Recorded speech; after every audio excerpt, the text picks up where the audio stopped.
Namun hari ini kita dalam keadaan lapar, lelah.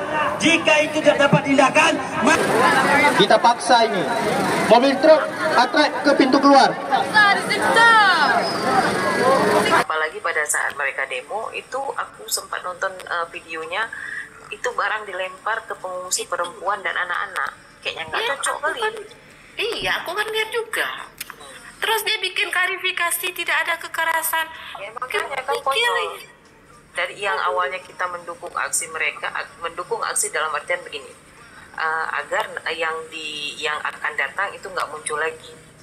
Jadi agar pemerintah juga aware bahwasanya ini masyarakat memang nolak. Tapi kondisi lain adalah Win, itu kan Unmuha klarifikasi mereka bahwa mereka nggak walaupun ada mahasiswa Unmuha, nah gitu ya, tapi organisasi kemahasiswaan Unmuha tidak ada afiliasi dengan gerakan itu. Yang Pema Al-Wasliyah juga sama, mereka klarifikasi.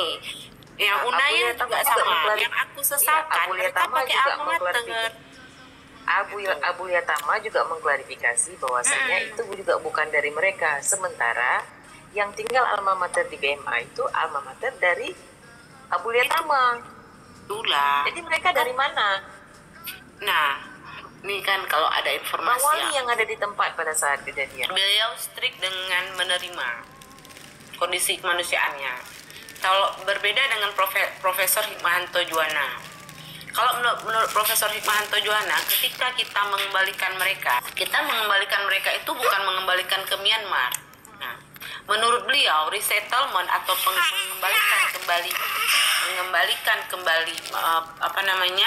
fungsi itu yang tidak boleh itu mengembalikan ke negara gitu. Nah, ketika kalau dia dikembalikan ke Bangladesh atau ke Cox's Bazar itu tempat penampungan sebelumnya, nah kita kan tidak menyalahi aturan. Begitulah dua profesor itu saling seperti itu juga berargumen. Yang Prof Sigit coba ngikutin di media juga ada. Hari ini Bang Wali dan kakak-kakak abang-abang yang ada di sini, hari media Aceh kita sendiri itu memprovokasi setiap dia menaikkan berita, setiap dia mengaku. Hari ini yang aku baca, korban banjir dikasih Indomie sama telur, pengungsi dikasih makan ayam sama kari.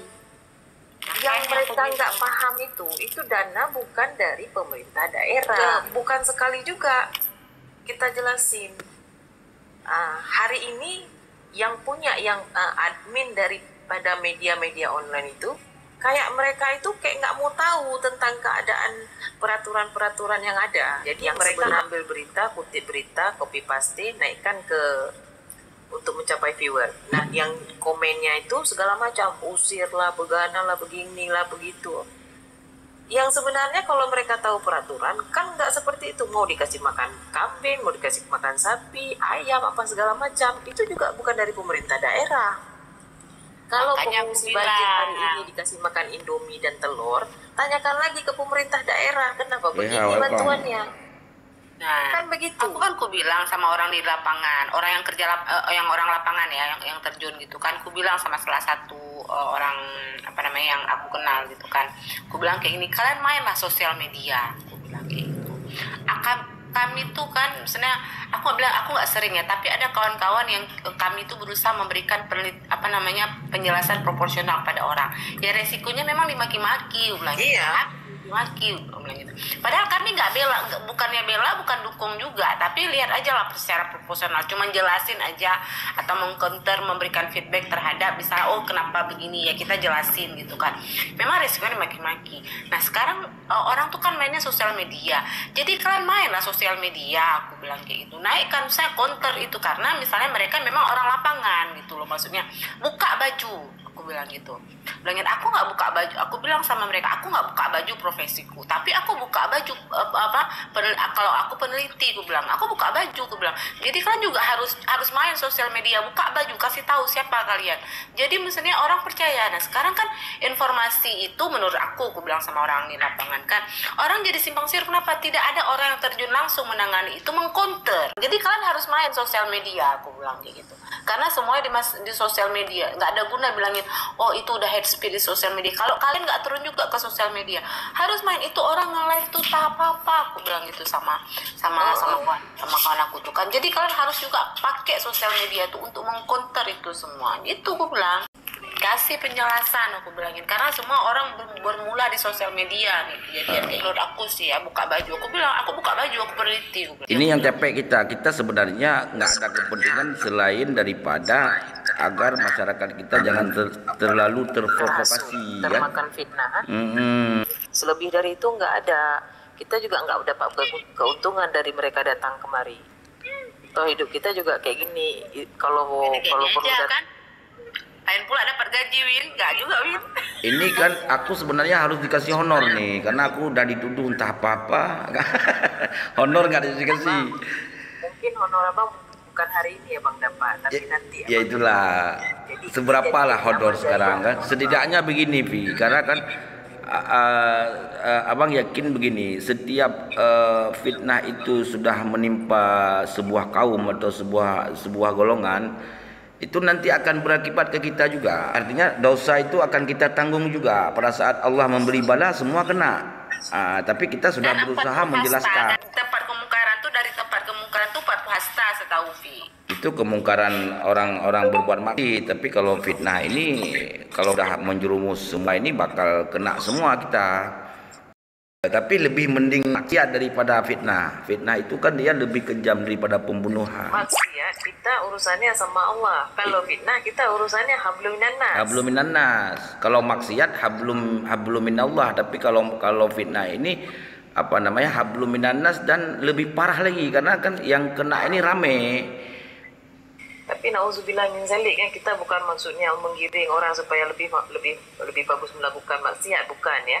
Netizen yang di bawah ya, bukan itu tujuan. Intinya lebih berat dosa itu. Apalagi yang kita fitnah ini adalah satu kaum. Kaum yang tertindas. Bukan personal, bukan satu orang. Ya itulah satu kaum, Mbak. Tapi kisah kaumnya tuh. Dia satu orang aja belum tentu kita dapat keikhlasan maaf dari dia. Apalagi satu kaum.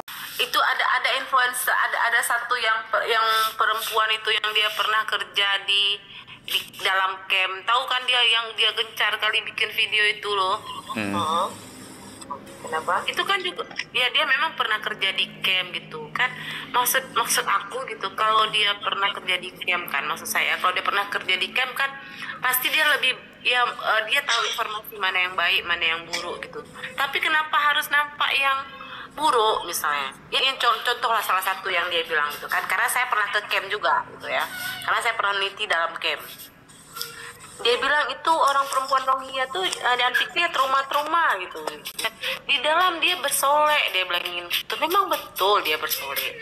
Dia ketemu yang bersolek aja. Tapi kalau yang perempuan yang usianya udah paru-paru baya itu, gitu ya, itu dia traumanya nampak loh. Nah, makanya bingung, dia kerja di dalam, dia pernah kerja di camp gitu katanya, dia bilang gitu kan. Misalnya saya juga pernah neliti ke camp, misalnya dia nggak bisa bedain yang mana orang trauma, yang mana orang nggak trauma.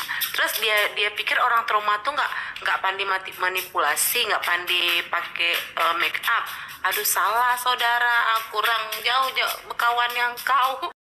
Jadi gini Vi, sebenarnya mereka itu ingin mencari follower dan viral aja. Jadi dengan menyebar isu-isu yang lagi hot kayak gitu, yang lagi mendapat atensi publik. Sebenarnya ke situ dia. Padahal kalau perempuan itu yang dilarang bersolek hanya kalau suaminya meninggal. Kalau orang tuanya saja meninggal cuma 1 hari, nggak boleh bersolek. Yang lain memang harus bersolek. Tapi orang Rohingya tuh bersolek, ini pengalaman saya ya. Perempuan-perempuan di camp tuh, mereka kalau keluar dari kamarnya, ya kan, yang masih muda tuh pakai cadar loh. Memang dia berhias, begitu dia berhias kan, tapi dia berhias tuh dia keluar nggak kayak ini, nggak dengan hiasannya itu. Ya wajar lah perempuan tak suka berhias kan, gitu. Nah dia berhias bukan untuk dia tunjukin ke yang lain. Itu pengalaman saya di camp ya. Dia memang berhias, saya bilang terus dia berhias. Kalau yang masih muda-muda tuh dia berhias, pakai celak, dia pakai berhias lah kita bilang gitu kan. Nah tapi itu dia tadi, kalau keluar dari kamarnya pakai ini dia, pakai jilbab, pakai burka gitu loh. Nggak nampak juga kalau dia tuh berhias, kecuali kita perempuan, karena saya perempuan kan saya masuk tempat perempuan. Tahu saya perempuan kan dia berhias karena saya perempuan masuk tempat perempuan. Tapi kalau orang di luar tuh nggak tahu.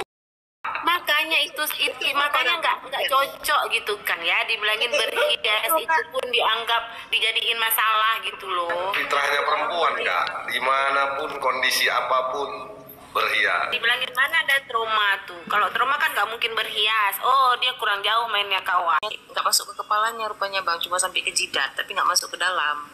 Jadi dia sebarkan itu berita yang kebenarannya itu belum, bahkan bisa kalau saya bilang itu memang nggak benar itu yang dia kabarkan.